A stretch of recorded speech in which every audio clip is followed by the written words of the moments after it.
Good afternoon, everybody, and welcome to this webinar about cancer and COVID-19, where we want to talk about both what the impact has been and also about the recovery. Just by way of introduction, my name is Mike Richards, and I've been asked to chair this webinar on behalf of Carnel Farrer and Roche. Roche have given financial support for this, but I think I want to make very clear they have not influenced any of the findings or the direction. So I thank you to both CF and Roche. And I think the important thing is we want to look across the pathway, and we've got a panel here. You can see the names, and I won't necessarily read them all out. There's Professor David Cameron, Dr. Patricia Fisher, Dame Claire Gerarda, Dr. Giles Maskell, and Ben Richardson from CF. You will note that we do not have a surgeon on the panel, and I apologize for that. And I will make my normal statement that actually we do know that surgeons cure more cancer than anybody else. So if there are any surgeons on the webinar, at least I have made clear that I do know that. The work that we're going to talk about really comes from a combination of interviews. I think there were a total of 56 of them with leading experts across the cancer pathway and data. And what I think we've tried to do is to get data from primary care right through to secondary care, including chemotherapy and radiotherapy, and we'll come back to the subject of data later. We published a report last week, which is on the CF website. We published it on the 1-year anniversary of lockdown. I hope you've already seen that or been sent a link to that. So just in terms of today's objectives, we want to give feedback to everybody on this webinar, particularly to those who contributed to the work we've done, clinicians and managers, but as we promised at the outset. We want to engage a wider audience, whether that's clinical, administrative, or managerial, in terms of what the reports are telling us. But we don't just want to look backwards, we do want to look forwards. What is happening in terms of recovery, and how can we build momentum from here, from a cancer perspective? And also, importantly, we want to reach out to you so that you can reach out to us in terms of, if you want to be part of any further work that we're doing, looking at how we might reimagine cancer services in the future, do please get in touch. And at the end of this, there will be an email address for you to get in touch with us.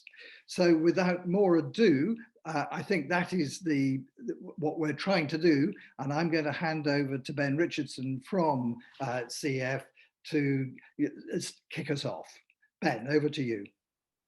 Thanks, Mike, and welcome to everyone. Thank you to Mike for chairing this, the panelists, everyone who's provided input into this, and all of you attending today. I just want to begin setting a quick bit of context and a few highlights from the report that's been sent around.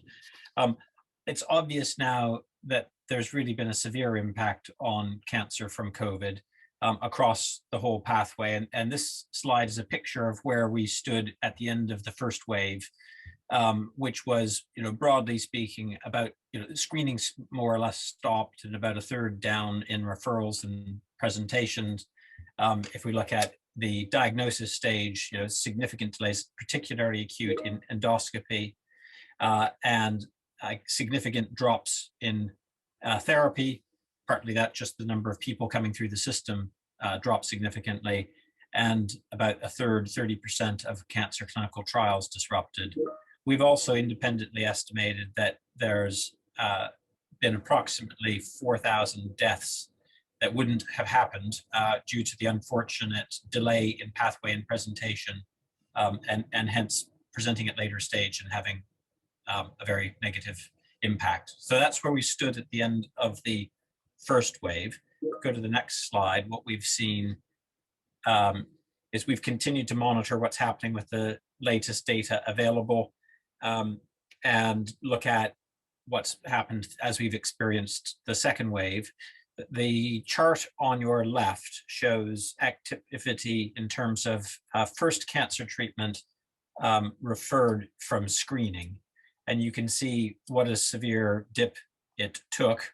I mean, a very, very severe dip, 86% or something like that, to August. And then it has recovered to about 2/3 of the volume. And that was happening through the midst of the second wave.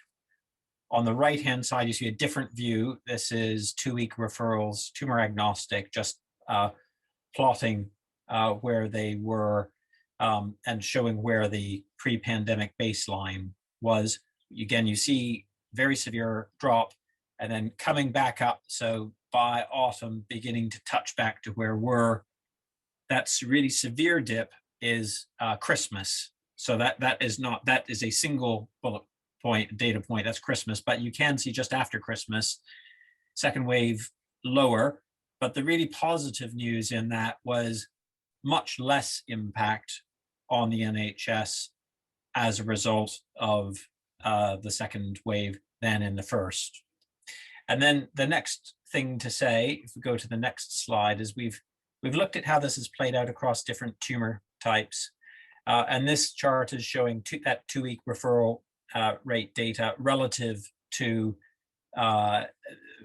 preceding period.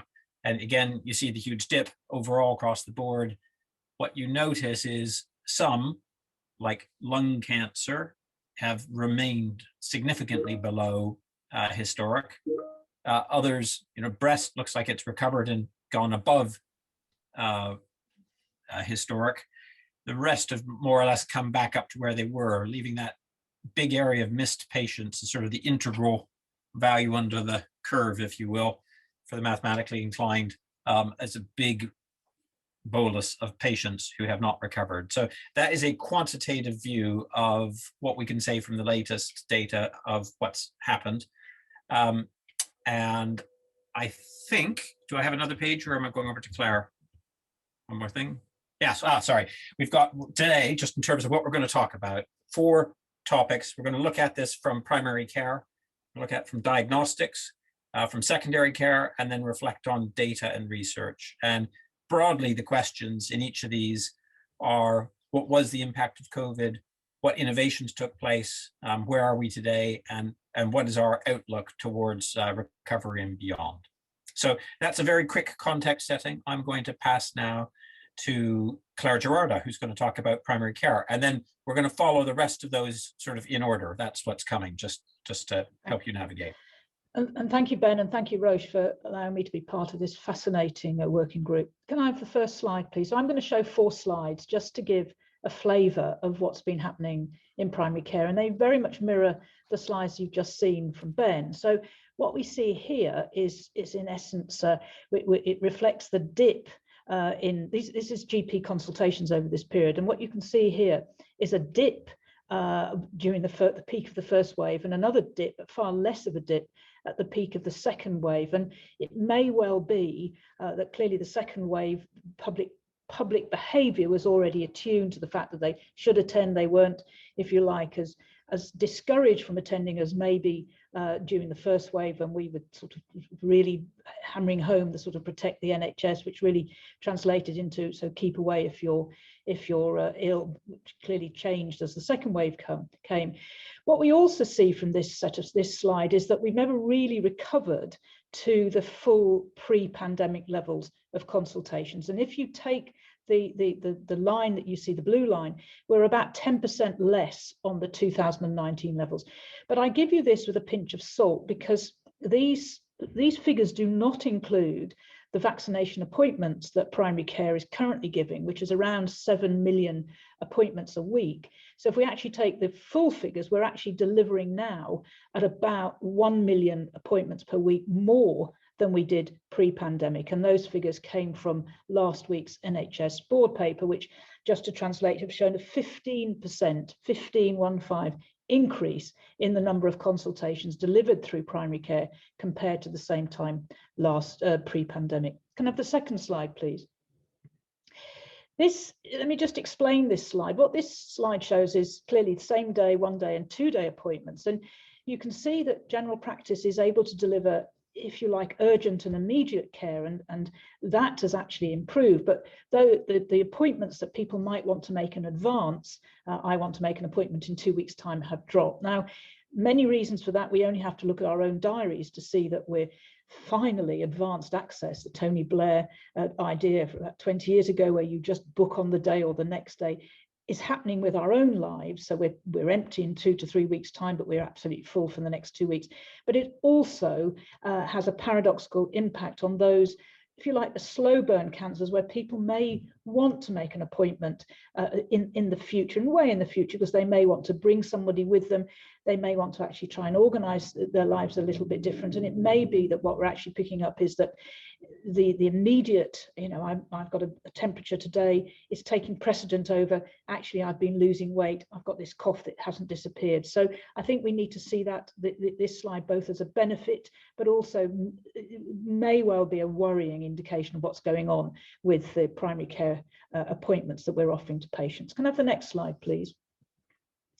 Now, the next two slides, the last two slides, I think really reflect, I've always learned about face validity, and what this reflects what I have been seeing in my consulting and what I've been seeing with my colleagues. And it shows the change in different modalities of consultation. Now, we've had to bundle e-consultation, includes all those digital and remote consultations that have been currently going on with the numbers of providers that are delivering them. But what you can see is an absolute shift in the change in the number of face-to-face consultations versus the number of consultations done remotely. And I have to remind you that true digital means more than just the telephone. The telephone was invented in 1876.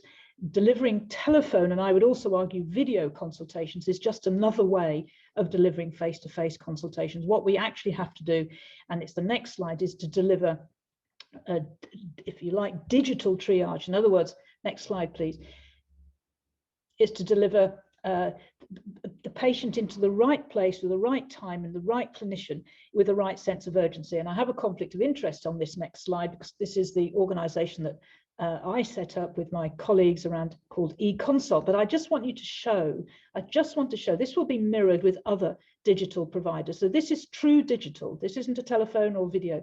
And what we have seen on the left-hand side, so that's the number of GP practices with eConsult, is it's gone up during the pandemic over 200% since the start of the pandemic. So that means now, in fact, about 98% of all practices in the UK are able to deliver some sort of digital service to their patients. And that, again, keep saying, isn't just the telephone or video, it's actually digital triage. And the slide on the right side shows the number of consultations delivered digitally. And again, astoundingly, we're delivering nearly 1,000% increase in the number of digital consultations now as we did pre-pandemic. And in fact, if we collate all of those digital consultations, we're delivering more in a month now than we delivered throughout the whole of 2018 and 2019. So digital triage is certainly has now got a significant place in the delivery of primary care. So I'll stop there, Mike.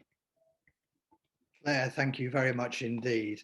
And in many ways, for many, many years now, primary care has been ahead of secondary care in terms of digital records and now digital consultation. And just looking at the left-hand side of that last diagram, if it's getting on for 3,500 practices, am I right in thinking that's just about half of all practices in the country that are now for eConsult? But I'd say that every practice, more or less every practice in the country now, is able to offer some sort of digital service. And you can find out by going on your own practice website and seeing what is there to offer, what can be offered. Great, thank you. So we've got a little bit of time to probe one or two things a bit further with Claire. So I'll kick off.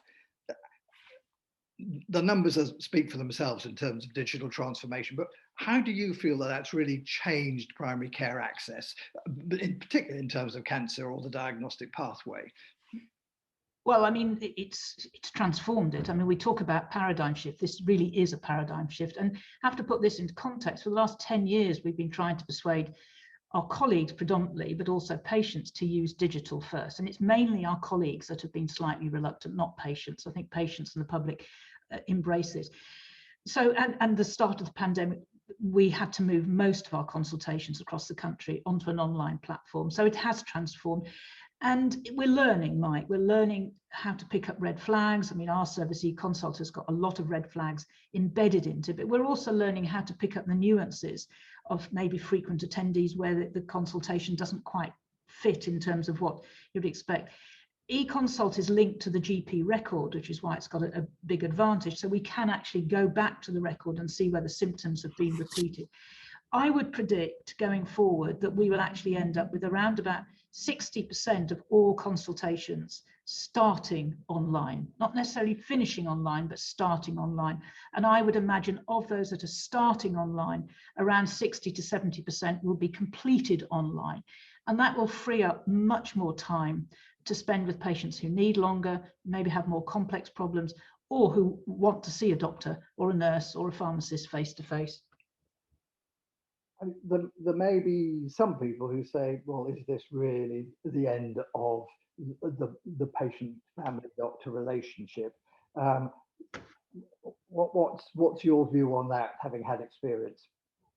And I think the best digital programs will start with continuity of care. We'll start with the premise that you still have a relationship with your doctor, your practice, and it will build on that. And we know from historically, pre-pandemic, that the best digital is done where you actually have the medical record and in a sense you know the practice. But we are seeing, and we'll discuss later with the other presenters, we are seeing a transformation of care. And I think we're going to have to learn with patients and the public what we need to keep from what we've been doing through COVID, but also what we've got to retain from pre-COVID. And I would say, Mike, that the best chance of anybody being identified as having cancer is actually not just all the indices and all the metrics that we measure, but actually the fact that you have a personal relationship with a doctor who will spot, who will notice, and who you will trust to go in and to say, you know, I'm bleeding when I go to the loo, or when I cough, I saw a spot of blood.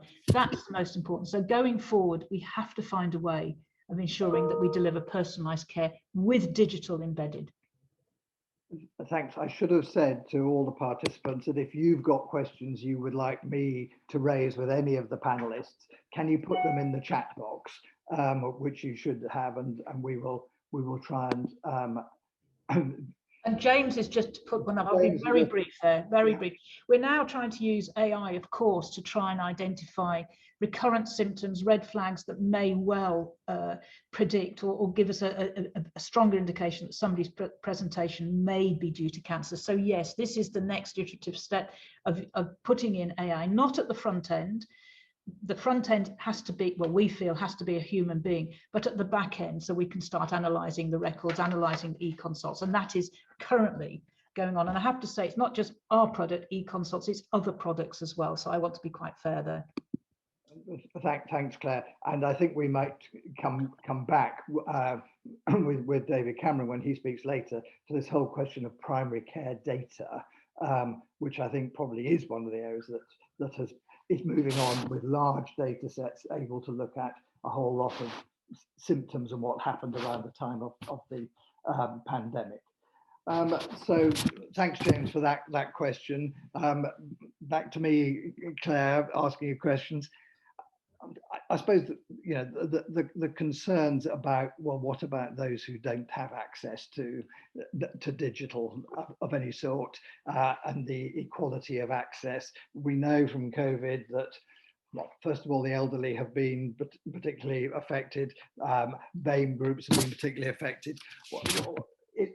What's your view, particularly with e-consultation? Okay. Well, we've looked at this, Mike. There are very few people now who aren't familiar with digital. So as we grow, as a country, as we grow older, we're more and more familiar. But of course, there are some people, as you said, the elderly, those maybe with learning difficulties, and some who don't speak English as a first language. Nevertheless, what we have found is that actually digital aids access, because you can sit down with your granddaughter who translates and puts in to a digital consultation what you really would like to say, but you can't say because you haven't maybe got a command of English. We also know that in the consulting room, and many of you, GPs who are having to ring language line, curtailed consultations because we've already waited 15 minutes to get the language line, and also it's not as easy. So I think digital will improve the ability for patients to consult. We've seen that around the group that most like it actually are the older population, 75 to 80, and also young people consulting predominantly with sexual health issues. And also, funny enough, people prefer to start a consultation around mental health issues online, maybe because it's less stigmatizing. So we have to be mindful of it, but I think it's a bit like saying, well, what happens if somebody can't read or write? I think the days, as the population becomes more familiar, digital has now been around for 25 years, so very few people around today will not be familiar with it. And something I should have said earlier, rather than saying put questions into a chat box, can you put it into Q&A? That's my digital skills clearly have failed me on that one. And Claire, when you've got all this wonderful digital information from the patient, are you yet in a position where you can share that electronically with secondary care? Yes and no. We clearly have got issues around GDPR, just as everybody else. But for our own practice of 100,000, we've got the depth and breadth of data that is staggering. To put things in context, Mike, we collect about 7 different pieces of information.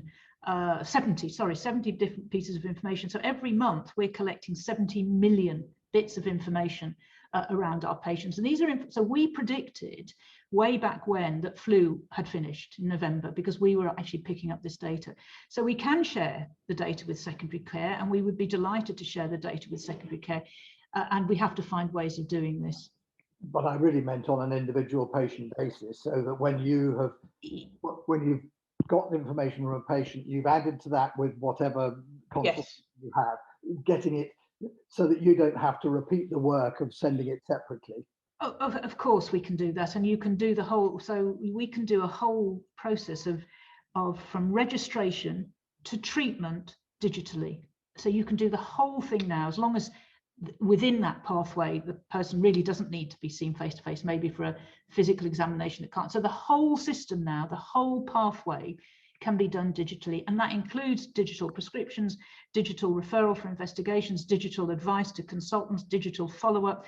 So I think the future is here now. What we have to do is build on it and make sure it works for cancer, and make sure that we don't overwhelm the cancer services by maybe setting the threshold too low, but at the same time build the systems with AI, with sufficient red flags. And as I said, the future is here now.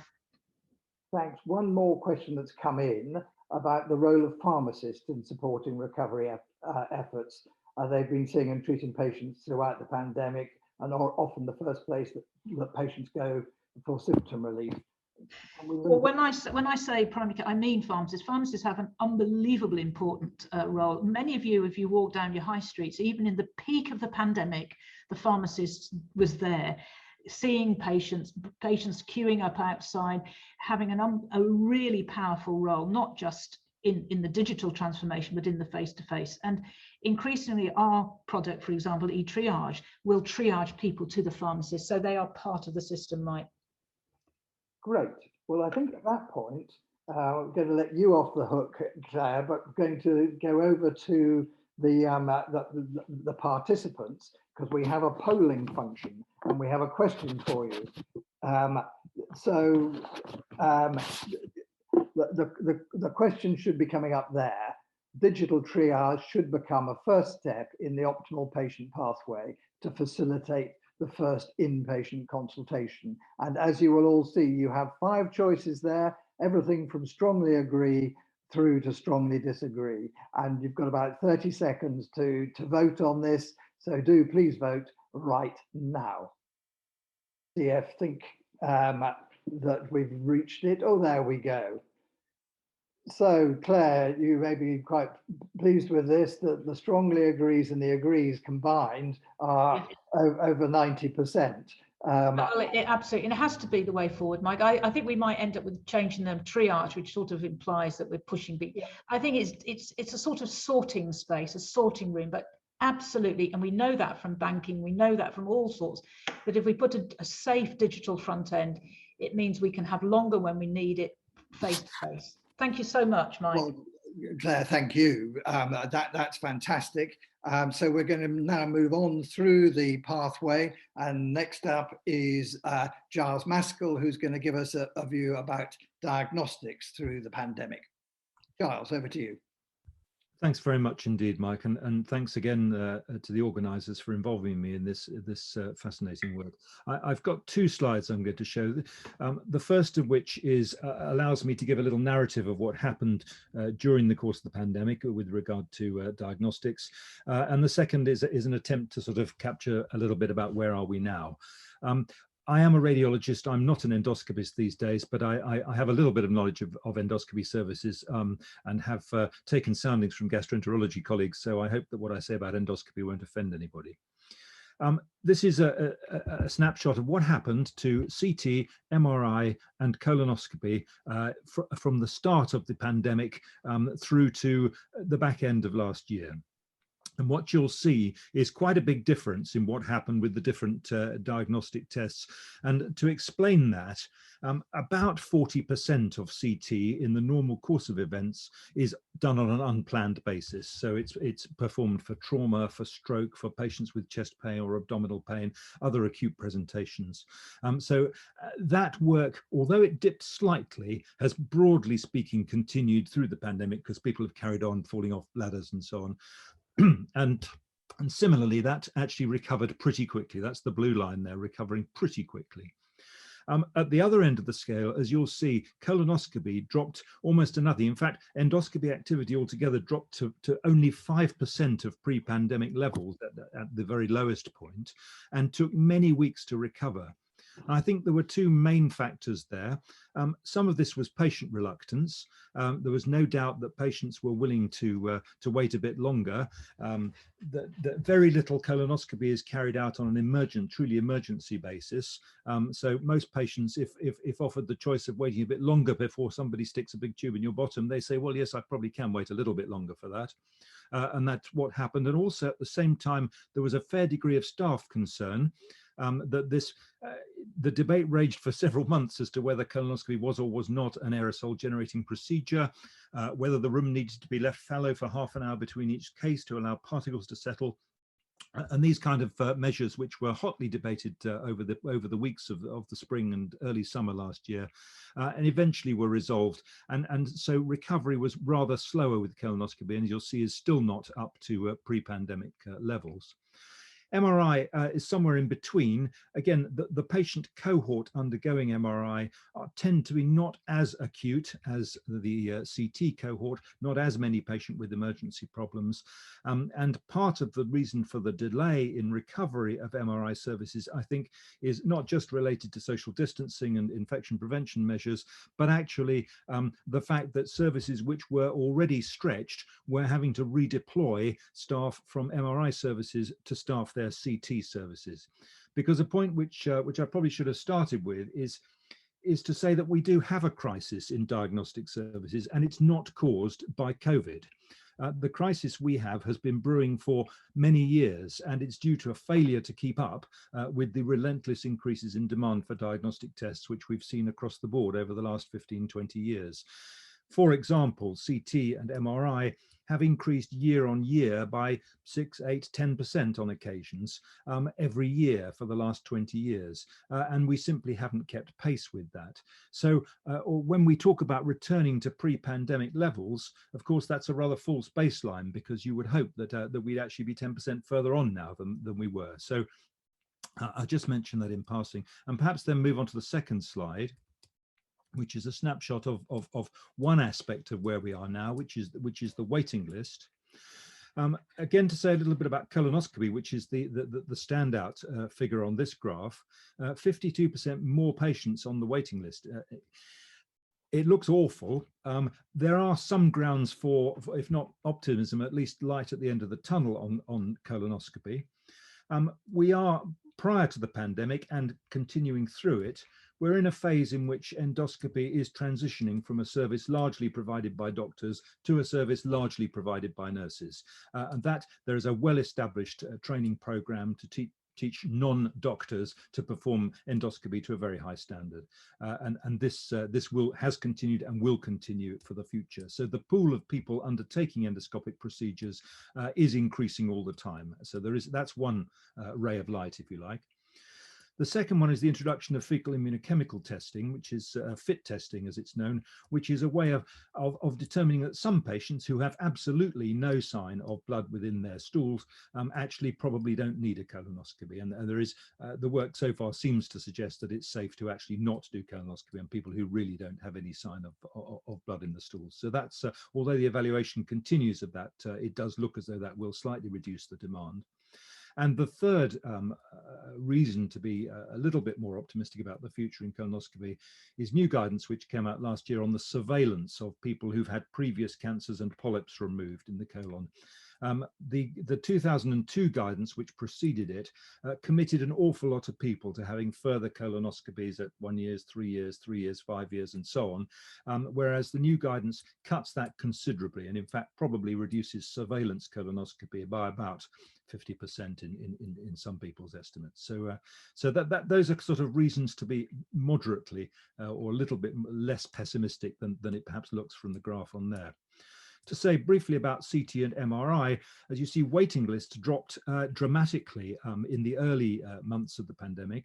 And one of the beneficial effects of this was prior to the pandemic, we had long delays to get studies reported. So patients, it was commonplace for patients to be waiting 2, 3, 4, 5 weeks before a study was even reported after it had been performed.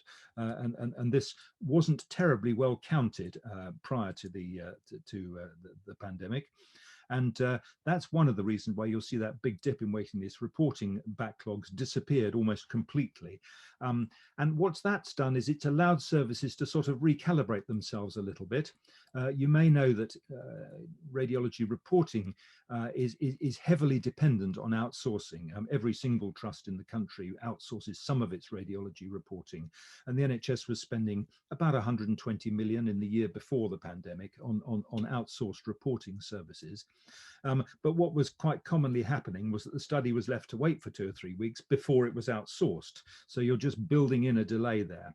What the pandemic has done, and the new world, if you like, of getting everything reported much quicker, has actually allowed people to set their sights a bit better and say, actually, let's get it outsourced straight away if we need to outsource it, and let's do what we can in-house straight away as well, so that we can at least cut the reporting element of the delay that was previously there. So I think, Mike, that's probably all I want to say about the slides. I have a hunch that you've got a couple of questions.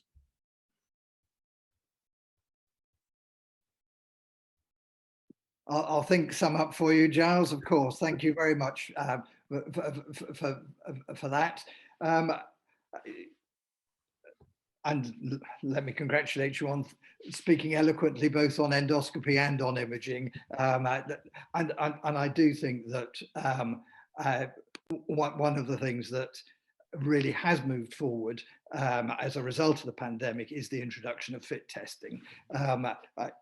I think that could have taken us several years, but I think there is now, and that really has the advantage that we should be able to have the screening and the symptomatic pathways aligned, because if your FIT is at level 80 or whatever it might be, it shouldn't really matter whether you've come through a screening route or a symptomatic route. And I think that's being accepted more and more. Having said that, we know also that there's been quite a move to virtual consultations in secondary care, and that has led to some resequencing of pathways, with the secondary care saying, well, no, I don't need to see you, but I would like you to have a CT scan or whatever. What's that doing to the diagnostic scenarios? I think, I mean, that's a very good question, Mike. the problem for us is a lack of capacity, above all else, as you well know from and put in a report last year, I think. We simply don't have the capacity to do all the imaging that we need to be doing. Therefore, we have, I think, a natural desire to make sure that we do we get the biggest bang for the buck that we have, as it were. So we image the right people. We don't do lots of normal scans, and we do actually identify the people who really need tests done quickly and get them done quickly. I just give you one example of something that happened during the pandemic last summer. I was berated by a chest physician who said that the CT capacity, which had been picked out for lung health, targeted lung health checks, and effectively lung cancer screening in his area, was being redeployed, he said, to do routine scanning. And I had to point out to him that this routine scanning was by and large the scanning of people who've already got lung cancer, kind of thing, because so actually it's quite a difficult trade-off. If you haven't got enough capacity, somebody's going to lose out. I think, I was brought up, and as the older members of the panel, with the old mantra of history, a careful history, a full examination, and then some special tests, kind of thing. And I think it's quite hard to get away from that.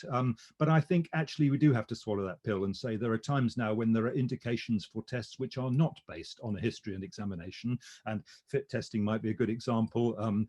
Similarly, clinical risk scores, a Wells score for pulmonary embolism, for example, kind of thing, might be actually a much better way of identifying the right people who need the test than simply taking a history and performing an examination. So are we seeing lots of people who have not been examined coming forward for tests? Oh yes, of course we are, but that may not be the wrong thing to do. The ones that make me smile are the ones where the patient appears to have done their own examination, kind of thing, and reported the findings, which are then sent through to us as the findings on examination. Yes. So we are seeing an increase year on year, other than the pandemic, but of diagnostic activity, as you've already pointed out. Particularly for the non-emergency stuff, where do you think that diagnostic imaging should be taking place? I said it's a loaded question, Mike, there. I believe you have read the report that came out last year. I strongly support the notion that the extra capacity that we need should be deployed away from the acute hospital sites. It should be, and there are two main reasons for that. I think one is better access for patients. I live in Cornwall, and there are parts of our patch where the patient, it's practically a 2-hour drive to get to the acute hospital for a scan. Which is actually quite an imposition, and looking to place more scanners away from acute hospital sites should be able to improve access for some populations who find it difficult to get there at the moment. And the other reason is, and this was very much highlighted by COVID, as you know, is that actually there are considerable advantages to streamlining your hot and your cold service, or separating your hot and your cold services, or your red and your green services, or however you choose to define them, whether it's COVID related or not. It allows a much better experience for the patients who do not have acute emergency problems, for one thing. Currently it's commonplace for outpatients to sit in our waiting room while people bleeding from every orifice are wheeled past them to get ahead of them in the scan. It's an awful mix, and the same applies in endoscopy as well, kind of thing. So I firmly believe that we should be building this extra capacity on sites away from acute hospitals, and I might like to call them community diagnostic hubs, Mike. In which case, Giles, you and I can remain friends. That's very good news indeed. That was a loaded question, I will confess. But a different question, which is about who should have access to things like CT and MRI or even ultrasound. What about, should GPs have better access to these tests? What about physiotherapists for musculoskeletal imaging? What about other health professionals? What's your view on that? I think it's if I can get slightly controversial, I think it's absurd and actually slightly embarrassing that GPs haven't got access to many of these tests in some parts of the country. I think there are plenty of places where they do, but I know that there are plenty of places where they don't, and it is absolute nonsense kind of thing. There's no, what should matter is what's wrong with the patient, not which doctor or whoever has seen them kind of thing. And as long as we've got, as long as people understand what they're asking for and what the results mean, and I might come back to that point in a second. Then anybody should. Now, we have a lot of experience now across the country of extended scope physiotherapists running spinal interface services and other similar musculoskeletal pathways, which have really made sure that the right patients get imaging and the wrong patients don't get imaging. And I think this has been hugely beneficial. So yes, I would absolutely open up more access to other people. So perhaps a slightly more controversial question. Should patients have access to diagnostic imaging without a health professional referral? Yeah, I'm kind of, I suppose we see a little bit of that with the lung health check kind of program or whatever, where people can potentially come off the. I think if people have clearly defined and identifiable symptoms which actually need to we clearly need investigation, then there may be a place for it. But in general, I would rather other health professionals had access first. Okay, thank you very much indeed. So I think James Peach is back again. Hi, Giles. You've spoken eloquently on imaging technologies. Are you seeing the molecular diagnostic services also facing issues or opportunities? Yeah, are you talking about molecular imaging technology or more fundamental? Molecular diagnostics is all James has put in there. So. Yeah. Yeah, it's probably outside my competence to answer sensibly on that one, Mike. I'm sorry, James. Fair enough. And I think there is one more. He was actually meaning molecular genetics. He's just clarifying. Okay. Well, that in that case is definitely outside my competence to comment. Okay. So I think we've got a quick poll now. And again, this is really about the sequencing. So having the diagnostic results to hand before the first outpatient consultation is a beneficial change in terms of the patient pathway. You've got your 5 options, vote now. So again, we have a lot of strongly agrees and agrees, and only a small number of disagrees. So again, we're well over the 90% on agree or strongly agree. So thank you very much indeed for that. And without more ado, we'll go on to Trish Fisher, who's going to tell us everything that there is about secondary care in terms of the pandemic. Thank you, Mike. And I'll just add my thanks to the organisers for my involvement. So I've got a couple of slides to paint the picture. And I'm going to talk a little bit about the changes in chemotherapy and radiotherapy.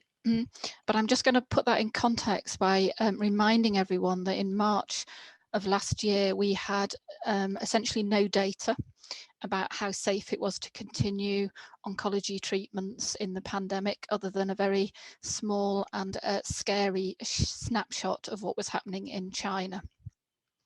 And therefore, we saw some quite dramatic decreases in what we were doing. And I think we've seen a slide earlier this afternoon that said that overall chemotherapy dropped by about 1/3 in the first wave. But as you can see from the slide, there were different things happening in the different tumour sites. So there was a very dramatic decline in the use of chemotherapy in head and neck cancer, a very dramatic decline in lung cancer. This is probably a good time to declare that my clinical practice is lung cancer, and a more modest decline in breast cancer. And the oncology community in the UK reached out to each other to try and decide how we were going to approach things. And the Royal College of Radiologists were very helpful in providing a forum for those discussions and some guidance that was then published on their website. And so, for instance, in head and neck cancer, the RCR guidance recommended that as radiotherapy was the definitive treatment, that should be prioritised over the chemotherapy, and essentially the decisions we were making were based on trying to reduce the risks of treatment to patients and reduce the number of visits, and that's why a lot of combination treatments moved to single modality. The story in radiotherapy is slightly different. The problem with radiotherapy was twofold. Firstly, we were trying to reduce the visits for people who are particularly high risk if they caught COVID, but whose cancers might be lower risk. And that's why you see quite a big dip in some tumours. So prostate and skin cancers, for instance, didn't attend for radiotherapy in the first wave. For people with prostate cancer often continued on their hormones for longer and had their radiotherapy deferred. On the other side, you see an upswing in radiotherapy for esophageal cancer and bladder cancer. And this was linked to the fact that for several weeks in the first wave, there was very little operating going on for two reasons. There were no anaesthetists because they were manning ITU, and therefore there was no theatre capacity, but also in some cases because there were no aerosol generating procedures to diagnose or to treat some cancers, and therefore the radiotherapy was to compensate for the absence of surgery. Next slide, please. And if we stick with the radiotherapy data, we see a couple of other really interesting things. The first graph shows that we started to use what we call fractionation very differently. So for those of you who aren't radiotherapy clinicians, most radical courses of radiotherapy are given daily for extended periods of time. And the biggest change you see there is a quite marked drop in what we call mild to moderate hypofractionation. So that might be people coming for radiotherapy once a day for 3 or 4 weeks. And that dropped, and what we saw was a big increase in ultra hypofractionation. What we were trying to do was reduce the number of visits to keep people safe. And most of that is driven by a change in practice around breast cancer, where we dropped from 3 weeks of daily treatment to 1 week of daily treatment based on a trial that was published in April of that year, which the findings were that the 1 week was just as good as 3 weeks, and whereas normally that would have taken years to be adopted throughout the UK, it was embraced overnight almost. And then the second graph shows that whilst there was a steady drop in treatments for younger patients, and that may reflect a lack of people coming through the diagnostic front-end pathways as time went on, there was a much more dramatic drop in older people in their 70s and particularly in their 80s. And again, this was because we were largely focused on trying to keep people with the highest risk factors away from hospitals, which were actually really quite dangerous places in terms of where people might pick up their COVID infection. So I think that's my 2 slides. So I think I'm going to hand back now to Mike at this stage. Trish, thank you very much for presenting that so incredibly clearly. Some really major swings or roundabouts depending on which way you want to think about it, but really, really interesting. Can I take you back though to one of the slides that Ben showed earlier on? The lung cancer 2-week wait, and you are a lung cancer doctor, it plummeted and it's never recovered. What do you think is happening there? So I'll start that with a bit of encouraging news. In Sheffield, our lung cancer 2-week wait referrals are currently running 30% above what they were at the end of 2019. So some of that may be coming back. I think this was a number of reasons. Firstly, and very sadly, I think the people who were at the highest risk of not surviving COVID if they caught it were the older people, men, people with heart and lung disease. So we estimate that nationally we possibly lost up to 700 or 800 people with lung cancer through COVID without ever diagnosing their lung cancer. So those people won't come back into the system. The second problem was that if you announced that you had a cough, then nobody really wanted to know very much about you. You were told that you had COVID and you should stay at home. So there were, and in fact, ironically, we had some poor gentleman we were trying to work up, and every time he turned up for his bronchoscopy, they said, "Did you have a cough?" And he said yes, and they said, "Go away." So it took us 3 times to get him bronchoscoped. We told him not to admit to a cough. I shouldn't say that in public, should I? Anyhow, so there was a campaign in terms of differentiating the 2 C's, COVID and cancer, which came out of Manchester, which helped to an extent with that. But also, and Giles has touched on this earlier, we weren't doing a whole load of routine CT scans. And actually quite a lot of what goes through a lung cancer MDT are things found incidentally on scans done for weight loss or chest pain or other reasons. So I think all of those things combined to cause a dramatic drop-off. If you look at the routes of presentation, we didn't lose the 40 to 50% of lung cancer that comes as an emergency. We lost the consultant upgrades for the incidental findings, and we lost the 2-week waits because patients, for whatever reason, perceived that they couldn't go to their GP or didn't want to disturb the NHS. Again, Giles has touched on it. We have the Lung Health Checks programme coming on now. We were due to start locally in September, but that was paused for 6 months. And I'm delighted to say we scanned our first patients. No, they're not patients. We scanned our first people who were identified as having sufficient risk to require a low-dose CT scan. We scanned 20 of them so far this week, so we're delighted to have that up and running. Thank you for that. You mentioned the fact that emergency presentations of lung cancer continued. I suppose one of the worries is they may actually increase as people have more advanced disease potentially when they do come forward. Have you seen any of that, or is that just too soon to know? No, absolutely. So there was one stage where it felt like I had a more meaningful relationship with the neurosurgeons than I did with the chest physicians. We saw a lot of presentations with brain mets. We saw a lot of cord compressions. Numerically, it may only have been a bit more than normal, but because we weren't seeing the more routine stuff, it was very much dominating our practice. We saw a lot of people who had stayed at home, and whilst they may still have had stage 4 disease at presentation because they'd waited 2 and 3 months, their performance status had deteriorated and they weren't fit for chemotherapy or the sorts of treatments that oncologists offer. So it did feel for quite some time that we were essentially an extension of the palliative care team. Right, thank you for that, worrying though that is. Going back to the shift to digital and what we were hearing from Claire, has that had a major impact on secondary care as well? Yes, it absolutely has. Particularly for us here in Sheffield at the Oncology Hospital, we have quite a small estate.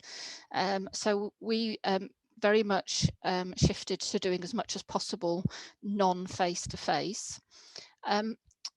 I found that interesting in a couple of regards. The first is that I think it works really well, and I think Claire again said this, with those people that you already know and have a relationship with. And I think it's fascinating that you often have a slightly different conversation on the phone than you do in a clinic. It's a less formal setting, and some of the elderly people I've known for a very long time, I had a very different conversation with them, and I quite enjoy that. What's far more challenging is building that trusting relationship and the rapport with people that you haven't already known for some time. And I say that I have a generation of patients who I could probably stand beside in a queue and they would have no idea it was me, because I either interact with them on a telephone, on a bad internet connection, or covered in PPE. And I think that's really difficult when you're having the sorts of conversations that we're having with people about bad news, difficult choices, complex decisions. It's very, very challenging to do that either remotely or in PPE. And worse than that, without a relative or a friend with them if they come up face to face. Thank you. I think again, building on what we heard earlier about how do we do digital and do it well, and when to do it is going to be an important question for the future. You showed us the extraordinary results on ultra hypofractionation. Do you think that's here to stay? Some of it is. So the breast cancer stuff I mentioned is definitely here to stay, because we have the evidence base behind it. There's been a tendency in the past is we weren't in the trial, that's not relevant to our population, we're not doing that, and things are slow to be implemented, whereas it's been implemented very quickly. It's a huge thing for ladies with breast cancer to come daily for 3 weeks. They put their life on hold, they've got to work out who looks after the kids, who feeds the dog, how to get backwards and forwards. To do all of that in a week feels so much more manageable. In other tumour areas, we don't have that evidence base. So some of the changes that we made were based on quite small studies in single centres. However, we do have a couple of national programmes of prospectively collecting that data, so that we will be able to assure ourselves that some of these changes that we've made that we think are very beneficial for the people on treatment, that we will be able to carry on doing them. Thank you very much. I think we now have to move over to the poll, but I just say that if other panelists want to come back on anything that they've heard from the other panelists, we do have a session at the end where we will get all the panelists together, so we can have a free-for-all, if you see what I mean, at that point. So the poll question for this section is, once we've got to the point where patient presentation is back up to normal, do we have sufficient capacity within the treatment pathway? Same 5 answers. Vote now. A different picture here. I think I would have been surprised if it had been the same picture as before, but the disagrees and strongly disagrees are combined are at 80%. So within the treatment pathway, perhaps no, we don't have enough. Thank you very much for voting, and do keep questions coming in on the Q&A if you want to. So without more ado, I'm going to go over to David Cameron, who's going to give us a view on data and research. David, over to you. Thank you, Mike. Thank you to Cardinal Farrar and to Roche for facilitating both the report that has driven this webinar and this opportunity to discuss the findings. Now, ironically, I'm billed to talk about data, and I have a data-free slide. That's partly because most of the data that we have been able to get, you have already seen from the other panelists. And it's not all bad news. There is no question that during the last year and the crisis and the tragedy of the COVID pandemic, we have been able to get more data, and sometimes more quickly than ever before. Much of that you have seen. I would love to have a slide here that shows, in the same way as we did for imaging, diagnostic capacity, presentations, diagnoses, the fall off, the crash in March and April, and the recovery since, for research activity. I've seen those data for Scotland because I have a responsibility looking at clinical cancer research in Scotland, but you cannot find in the public domain the same map as to what COVID has done to our research delivery.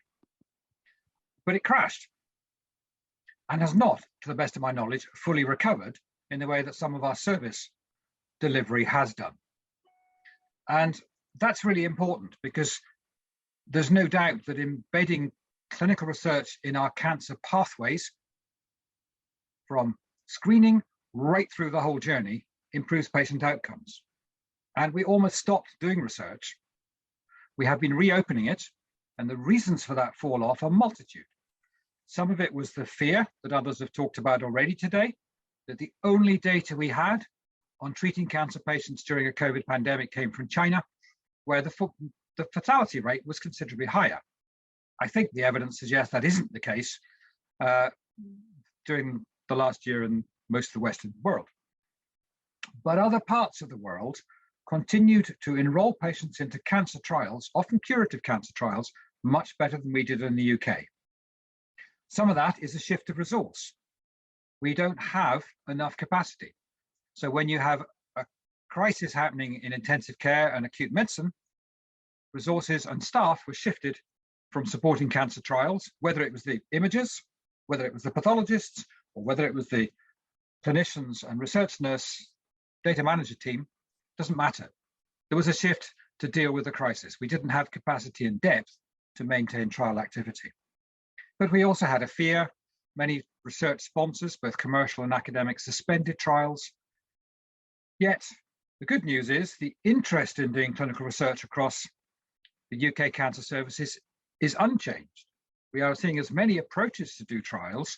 It's just that we're not yet back to delivering the same level of recruitment that we were before.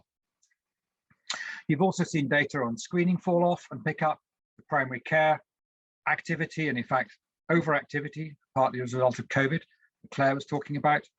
The fascinating data on the crashing of diagnostic capacity, waiting times, and all of that. And then, of course, on treatment, surgery, endoscopy, radiotherapy, chemotherapy. Though it's true in this side of Hadrian's Wall as it is south of Hadrian's Wall, most of the data that you can access is several months out of date. And that's an interesting question to me. We're better at reporting what's going on in our cancer services than we were 2 or 3 years ago, but it's still quite out of date. Yet the impact on the service is yesterday and today.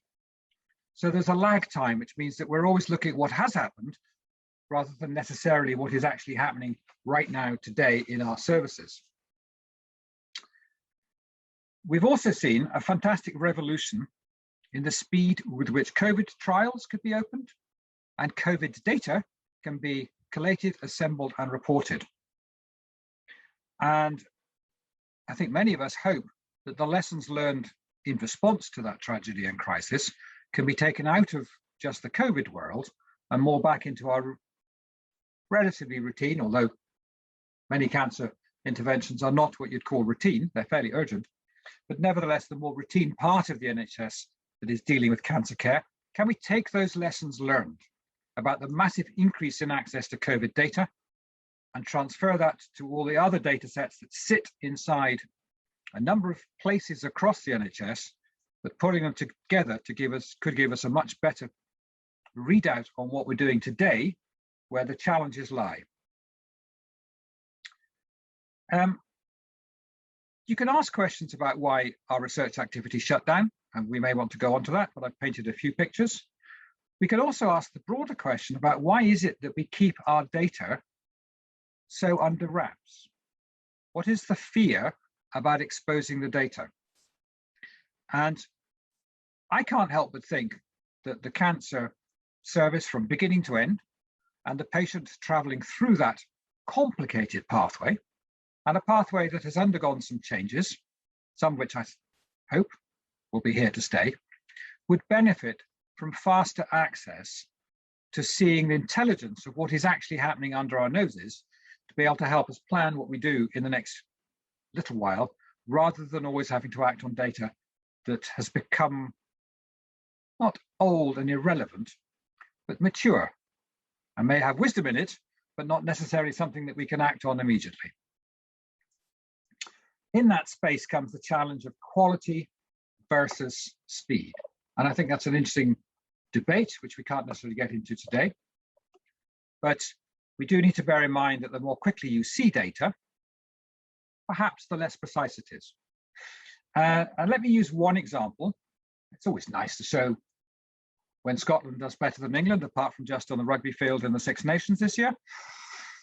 The activity in chemotherapy delivery, we've just seen data that is a few months old. Through work that was already happening in Scotland, we were able to see within a week or two our day ward chemotherapy attendances, because we've been pulling together across the whole country an ability to pull in activity data, look at it centrally, and then share it with those in the service. Now, I hope that becomes public data in due course, and I hope that England follows suit so that we can monitor in real time what treatments we are delivering for our patients, where the bottlenecks are, and help in service capacity planning. I'm not surprised, Mike, in the answer you got to your last question. I think everybody involved in screening, diagnosing, treating, or when the time comes for some of our patients, the palliative terminal care pathway, will all feel constrained to deliver an optimal service by the resources we have. But if we had better data about what we're doing on a day-to-day basis, I actually think we could probably plan and deliver that better. And I will make one final comment before you grill me. One of the other things that was able to happen in Scotland, we had silos of data of patients sitting on endoscopic waiting lists, which has already been alluded to by by Giles. Actually, one individual, to give her credit, worked across all the health boards, pulled out all the patients on the waiting lists, looked at the indications for them sitting on the endoscopy waiting list, could work out that some no longer needed to be scoped, and could actually pull down the size of the waiting list for patients who needed scoping, working across NHS bodies. So this isn't sitting within one board, it's sitting across all the boards.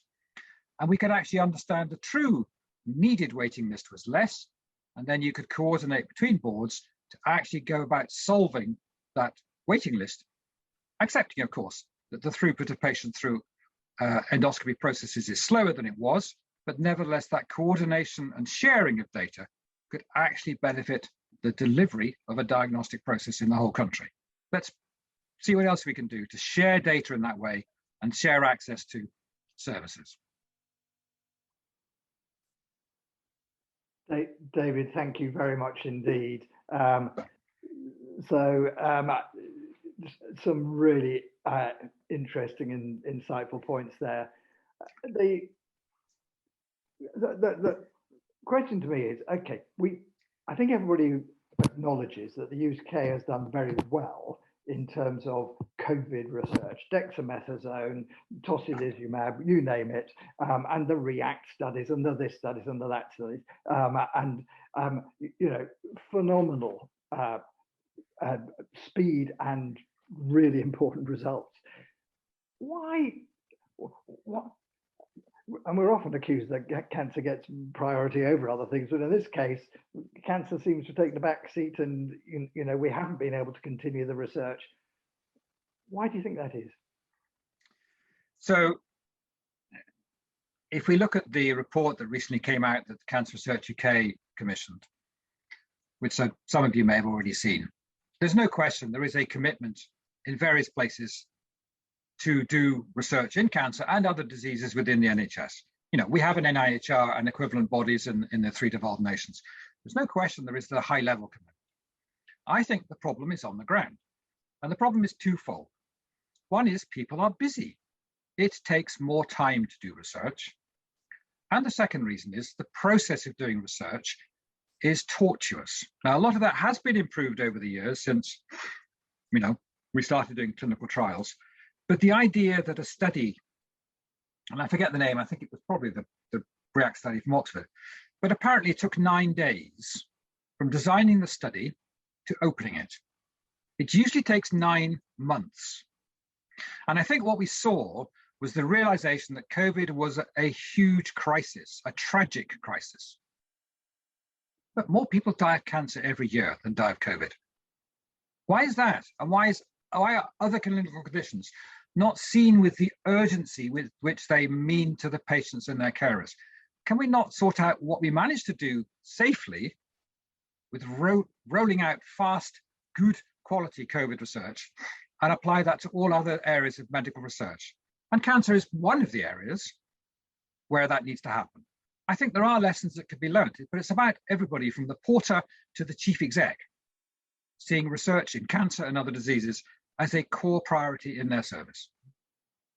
And David, I'm now going to tread on ground that you actually are far more expert in than I am. But if we go back the best part of 20 years in terms of how we increased accrual into cancer trials, it was by putting boots on the ground, yes. The NCRN. So we actually have the evidence to support that. I think it's fair to say that we tripled the recruitment or more, didn't we? Okay. I mean, when I was the interim director, it's a few years ago now, when there was some additional resource that came through another NIHR funding stream, we were able to show that that led to a further increase in trial recruitment. It takes time and effort to recruit people to cancer trials. And that's not just for doctors. It's nurses, data managers, service managers, pharmacists, radiologists, endoscopists, surgeons, everybody in the NHS service, including GPs. It's time and effort from all of us. If you can invest that resource to bolster it, you will get more people into trials. Now, David, you've mentioned rugby, and I think we can all rejoice. Aware that Richard is online too from Roche. He has another loyalty in this game. But some of us can rejoice in Scotland beating France, if we can't go further than that. But in data terms, what are the things that Scotland's really got that we haven't got, that we ought to be saying we must now have this in England? We have I think we have two advantages over England. We are a smaller country, we are better connected. And there's a little example of that with COVID actually, Mike. We, from the ground up, from oncologists and hematologists and pharmacists upwards, came to a process of agreeing changes in national protocols to try and reduce the risk to our patients of certain treatments in the face of COVID. We grew that because we're a smaller country. And I think that is an advantage. The second is, I think we have more national structures for data collation, and including a single number called the Chi index, which is increasingly used as the index on our data systems. So we can link the equivalent of our HES data to our chemotherapy data, to our community GP prescribing, and onwards. It's tools like that within the NHS. And to me, it's building the tools inside the NHS that then allows you to cross-link the data, to pull it together and share it with the people who deliver the data. It's not to take it away. The data belongs in the NHS, but the NHS is often barriered internally from accessing its own data across different data systems. And Scotland is a bit less bad at that than England. And of course, in England, at least for the health service, we do have an NHS number. The problem is we just don't use it the whole time. Exactly. I was on a call earlier today. If and when we do get our community diagnostic hubs set up, there are going to be referrals coming in from different locations. It's going to be absolutely disastrous if we don't use NHS number. And I'm pleased to say that there were people there from NHSX who were agreeing with that comment. So I think we need to use that as a lever for getting the universal single number. Changing tack from there, though, what do you think in terms of public perceptions of data? Because we've been round this one a lot of time. Are the public prepared to share their data? Do you think the public has changed as a result of COVID in terms of sharing the data, or do we not know? I don't know how well we know the answer. I think there is a perception, because we've had enough examples of how data have been able to inform practice, like the fact that one vaccination seems to reduce your risk of being even ill with COVID, let alone seriously ill. And those are data that have been accrued by linkage within the service. So I think there are enough examples that I would hope that to some degree, the public is more warm to it. But I also look back at where we went wrong before. And I sometimes think it's because people thought the data were to be taken out of the service. And it's using the data within the service to enhance our understanding and our delivery that I think will gain even more credibility. But it would be good to ask the public that question. Are they more willing to see data sharing for the right reasons? I think that's certainly something that should be pursued. The other thing is, in your presentation, you talk quite a lot about openness, transparency. Why do you think that reluctance to share data quickly is that? I get the point about it may not be totally accurate, but my experience is if you get data back to people and it's not right, they will put it right. But they won't if it's 2 years old. They'll say that's of no relevance to me now. So I think it's a mixture of things, Mike, but I think one of them is sometimes a failure of the people who have the control, and I don't mean this in a Machiavellian sense, but have given a legal responsibility, GDPR or whatever. They're given a legal responsibility to control what happens to these data. And what inevitably happens, and I think this happens sometimes more broadly in our NHS, is they see the risks as bigger than the benefits. If you can see, and COVID has shown us this, if you can see the really powerful benefits of sharing data, of linking data, and allowing it to be used and shared within a service, then I hope people will see, look, there's a greater good that's missing.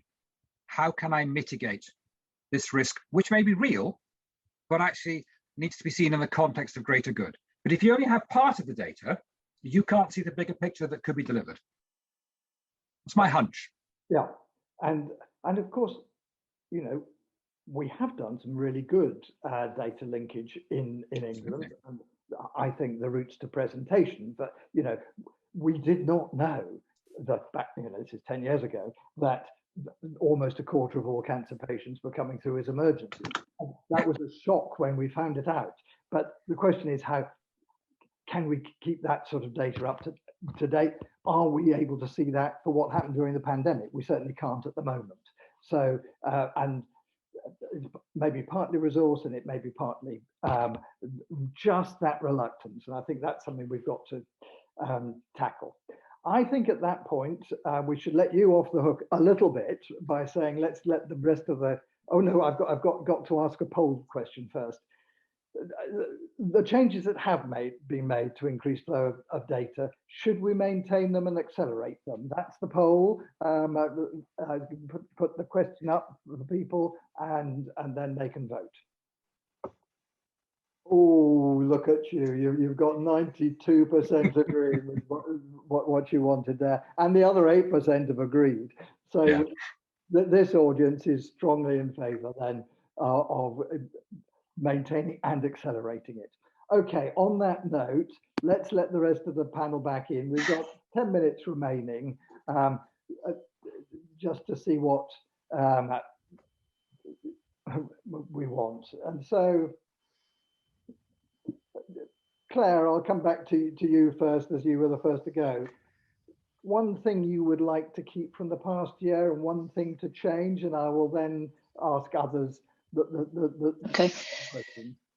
What I would like to change, it picks up on David's fabulous talk. I think we should use the COVID bounce to get data sharing and revisit the failure to do that across primary and secondary care from patients that we had over the last decade. So I think we absolutely have to capitalise. And one thing I want to keep is digital. I think we have to keep the digital transformation, albeit I think we need to nuance it, and you know, all of us like to see a human being at some time. So that's what, and I'd like to say thank you to the talks. It's fabulous, absolutely fabulous, and I learned a lot. By the way, no criticism, David, but when you said even GPs want to get involved in research, we love research. It's just we get forgotten because, but we'd love to get involved, and I think sharing data is a good way around that. Fair point. So, Giles, next to you, one thing to keep, one thing to change.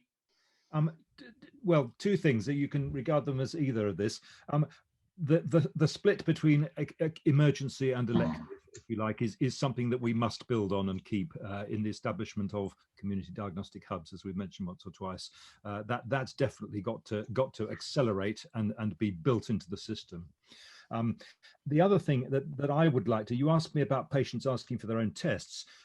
I think the whole interface between diagnostic services and patients needs overhaul. I, like many of you, was invited to receive my COVID vaccination, and I was just asked to log on to an online portal, as you would expect, kind of thing. But we've been asking for this for 20 years in imaging, an online portal to be able to book tests and so on. And the same way, you know, and we can't do it.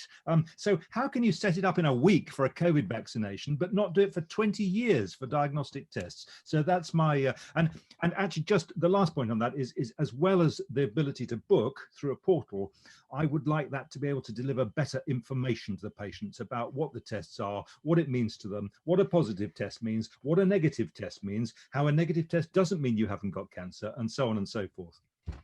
And you're getting nods from other panel members, so that's really good. Trish? So the thing I'd like to keep are some of the changes in treatment we've made. We've already touched on the ultra hypofractionation. We haven't discussed some of the cancer drug fund changes that were made. It was called COVID-friendly chemotherapy, which is a terrible phrase. But again, it's about the scheduling of treatment. So to have your treatment 6 weekly instead of 3 weekly means you can go to your caravan in Maplethorpe in this part of the world for 6 weeks and carry on living your life.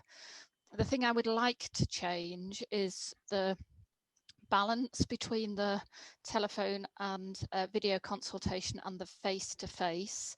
I think particularly, I absolutely agree with Claire that for a lot of stuff, you don't need the face-to-face, but I think for a lot of the conversations we're having, you do.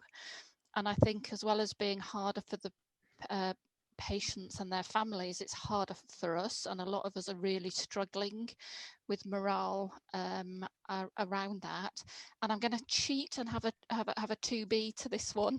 When we do see people face to face, I really want them to be able to bring someone with them. I think that has been the most soul destroying thing that we have done to people. So it's getting that balance between the non face to face and the face-to-face, but also the support to people when they are physically seeing us. And David? Well, I would agree with all the other comments. And I was lucky, actually, in our clinics, we were allowed to keep every patient came with somebody else. I think the lesson I want us to carry forward is we could do things better, quicker, and just as safely. Please, let's not go back to the old, slow, tedious way, whatever it is, whether it's setting up online access, whether it's setting up digital flows of data or images. Images travel people easier than people, whether it's opening trials more quickly, whatever it is. Let's just learn from what we can do things just as well, more quickly and more efficiently, and then we will do everything better. And ultimately, our patients will benefit. And Ben, would you like to come in here with any suggestions? I mean, I just say I keep the things that they all said. Those sound good. And the change is, I guess, simplistically accelerate all this. So we could do, if we had more flow of data, we could apply machine learning, we could have more smarter digital interventions. I love the challenge that David poses about trials opening in 8 days. And obviously 9, more diagnostics will be 9 days. Okay, so I'll moderate my ambition. Oh, come on. Accelerate all that to move towards it. And probably, I think the point about patients, I think patients are probably the key to communicating with patients and asking them what they think about it. The points David were making really important, because that can unlock the ability to do that. And I'll add one thing to keep from my own experience. I observed, particularly in the first peak, a phenomenal degree of collaboration across London, multidisciplinary teams that normally wouldn't speak to each other at all, actually wanting to know what was going on, how protocols were being modified, or what was safe, is it an aerosol generated procedure, what are you doing, etc. And equally, at national level, Royal College presidents wanting to come together and exchange ideas, and people from the 4 nations just sharing ideas. That was, and because we were able to do it remotely, it happened.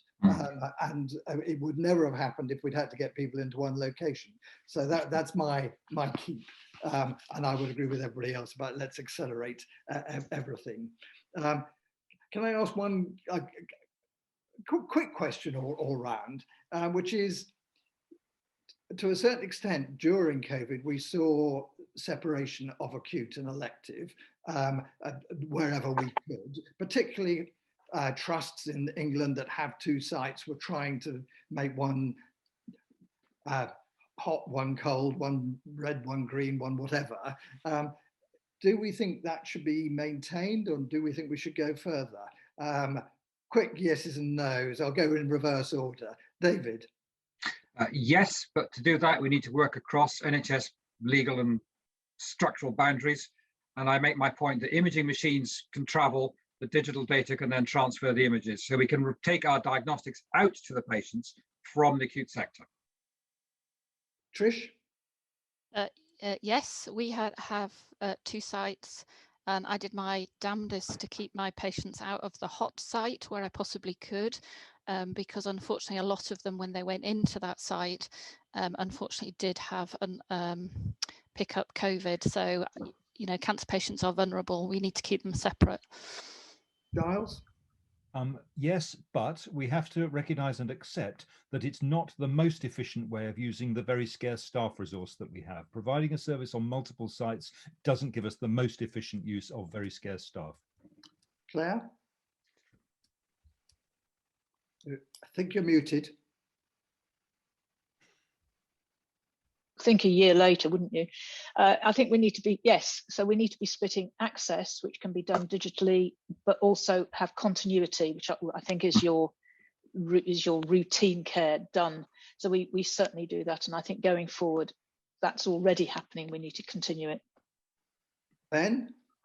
I'd say yes, definitely, and that to recover the bigger backlog, which is something like 9.8 million patients, we will need for probably 3 years, about 30% more capacity than today. And we should put that capacity in and then keep it so that we can have a more future-proof and resilient system, but that will have running cost implications. Excellent. You slipped an extra thing in there very cleverly. And then a final poll question. I think it's a poll question, but it's certainly, do we want to go back to business as usual after the pandemic is over? Or is this an opportunity? Yeah, of course we do. Change? Who's going to vote for business as usual? You can just put your thumbs up or your thumbs down. Okay, here we go. Everybody can vote.